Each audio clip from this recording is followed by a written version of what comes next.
Ya teman-teman semua, pakai di Kapia News masih Basko Subang. Ini kita meyakini untuk OJ ini atau untuk Taryono akan P21 ya teman-teman. Dan kita masih menunggu juga kabarnya kan akan P21. Namun di sini ya gue pengen bahas bener-bener tentang Taryono nih ya teman-teman. Mungkin kita basic dulu aja lah ya. Basicnya apa? Basicnya adalah apa niat Taryono gitu ya. Ya mungkin ada dari beberapa netizen yang masih belum tahu informasinya bahwasanya memang mutlak Taryono yang menyuruh untuk Banpol membersihkan kamar mandi tersebut gitu. Karena memang dari Uci sendiri atau Sueb gitu kan yang menyatakan memang ya diperintah gitu oleh Taryono. Dan Sueb itu menghubungi Irlan dan Irlan itu menghubungi Taryono seperti itu, dan Taryono tuh ada di Polsek kemudian ke TKP kan kayak gitu. Namun pertanyaannya, apakah benar-benar Taryono akan dihukum sebagai OJ yang mutlak yang merintangi untuk kasus ini atau enggak gitu? Karena kalau misalkan di sidang sendiri mereka itu ya mengakui aja gitu, cuman mengakui dalam arti kata hanya pelanggaran kode etik aja gitu. Mereka tidak mau dituduh tentunya mengenai OJ atau perintangan yang benar-benar ada hubungannya dengan para tersangka gitu. Dan sejujurnya kalau misalkan mungkin ya Bang Freddy ada keyakinan sudah mengungkap semuanya untuk Taryono, gue pribadi nggak yakin akan hal itu gitu. Kenapa nggak yakin Bang gitu kan ya? Kalau misalkan posisinya Taryono mengakui semuanya gitu, itu sebenarnya cepat tuh kelarnya gitu kan ya. P21 nya cepat, prosesnya cepat, dan sebenarnya bisa dibarengi langsung tuh untuk MAA gitu kan ya. Namun di sini prosesnya menurut gua akan ruwet, akan lambat juga. Justru karena Taryono ini pasti akan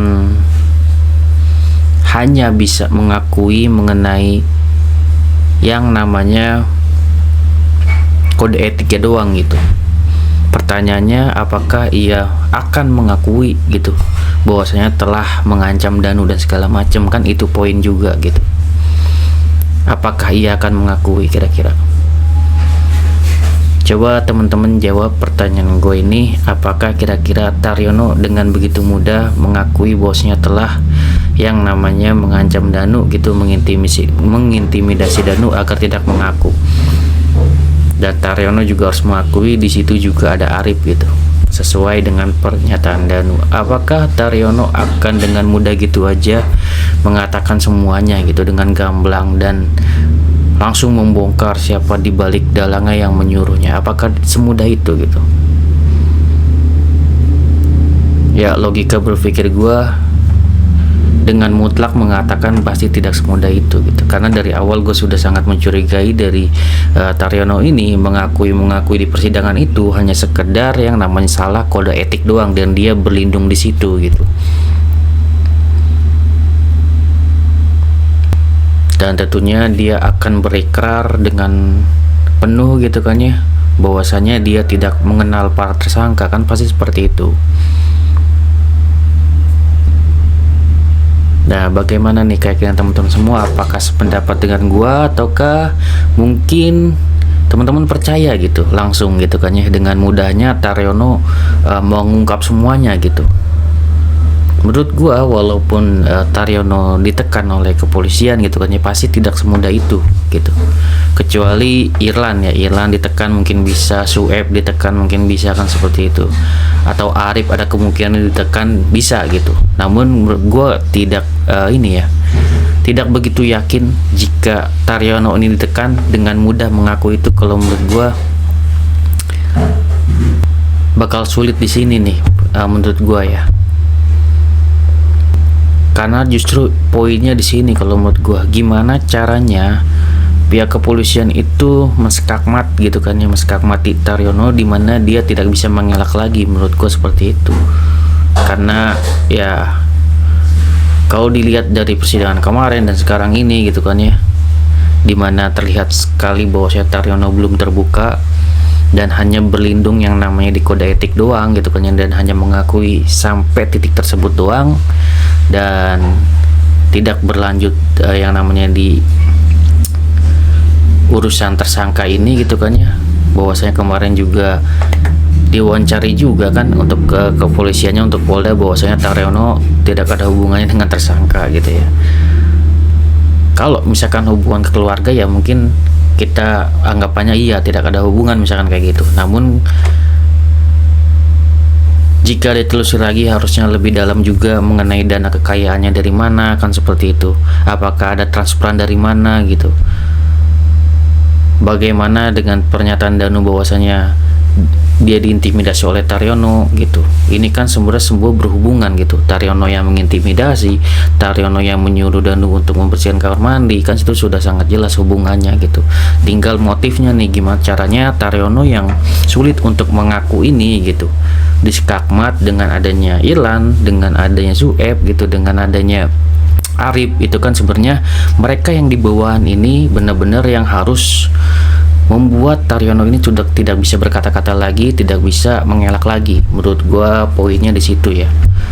Namun jika dikatakan Taryono dengan semudah gitu aja mengungkap semuanya, menurut gua tidak segampang itu ya. Itu menurut gua pribadi.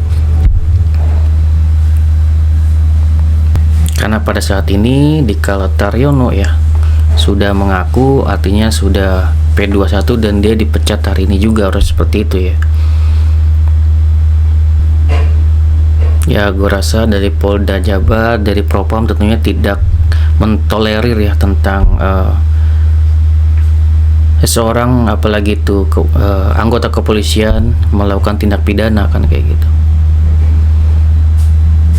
Dan harapan gue ya, semoga untuk sidang OJ ini bisa terbuka gitu ya di media, agar masyarakat ini kita semua tahu untuk prosesnya gitu ya. Ya mungkin kayak kasus Sambo semuanya OJ-nya terbuka, mungkin sidangnya gua harap juga kasus Subang juga secara terbuka aja gitu. Toh apalagi yang perlu ditutupi kan, nggak ada perlu lagi yang ditutupi gitu. Kita sudah sangat tahu dari masyarakat siapa orang-orangnya gitu ya, tinggal membuktikan aja gitu seberapa besar keterlibatannya, apakah benar-benar mereka ini mutlak itu disuruh Taryono gitu. Gimana caranya kita ini melihat dan ya membidik secara tepat gitu ya atas pengakuan dari bawahan dari OJ ini, para pesuruh-pesuruh ya, seperti Irlan, para pesuruh dari Sueb, para pesuruh gitu ya, dari Arif juga, semuanya hanya diperintahkan seperti itu. Dan mereka memang tidak punya jabatan apapun pada saat itu, dan yang memiliki jabatan pada saat itu adalah ya Kanit itu sendiri, yaitu adalah Taryono gitu. Dan kita lihat lagi apakah Taryono akan mengaku apakah ada yang lebih tinggi lagi dari beliau, atau memang langsung gitu yang menyuruh beliau adalah langsung tersangka gitu. Dan itu pembuktiannya menurut gua tidak semudah itu gitu ya. Itu pemikiran gua sih. Gimana kalau teman-teman semua, silahkan berkomentar ya. Dan kalau untuk Irlan sendiri ya kemarin kan sudah diperiksa juga, Sueb sudah diperiksa juga gitu ya. Mungkin teman-teman semua masih menunggu juga tentang Irlan juga, dan gue juga menunggu juga ya. Terakhir yang gue tahu kan Irlan ini juga memiliki alibi juga ya. Alibi apa tuh? Kalau untuk alibi ke Angger itu ya ada pernyataan beliau yang gue tahu itu, beliau itu ngambil Irlan itu mengambil CCTV itu sudah 1 bulan, dan ada indikasinya setelah 1 bulan CCTV itu akan hilang dengan sendirinya gitu. Dan ya itu perlu pembuktian juga gitu ya teman-teman, karena di sini kita harus dikonfrontir dengan yang namanya Angger itu sendiri gitu, yang memiliki kan, dia memiliki datanya, tentunya dia ngecek lagi juga gitu kan ya, apakah masih benar-benar ada atau enggak pada saat diambil oleh Irlan tersebut gitu. Ya di sini mungkin dia tentu semua masih bertanya juga ya, kenapa yang diambil langsung Taryono, di mana di sini di persidangan sangat terlihat di sini harusnya Irlan dulu kan gitu yang mengenai CCTV ini. Kalau gue lihat tentunya dari dasar dulu ya, Taryono ini dari awal dulu nih diambil mengenai pengolahan TKP yang membuat TKP rusak gitu. Ya akan meningkat tentunya, harusnya ke tahap kedua ke Irlan, nanti ke Arif kan seperti itu.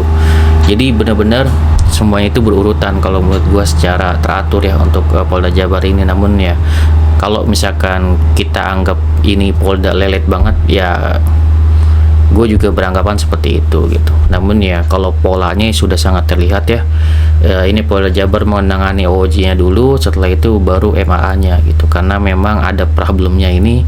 MAA tidak bisa ditahan ya karena OOJ ini gitu yang mengerintangi kan kayak gitu. Adapun nanti Polda Jabar menemui kesulitan-kesulitan, ya itulah tantangan yang harus dihadapi ya Polda Jabar gitu ya. Kita doakan aja yang terbaik.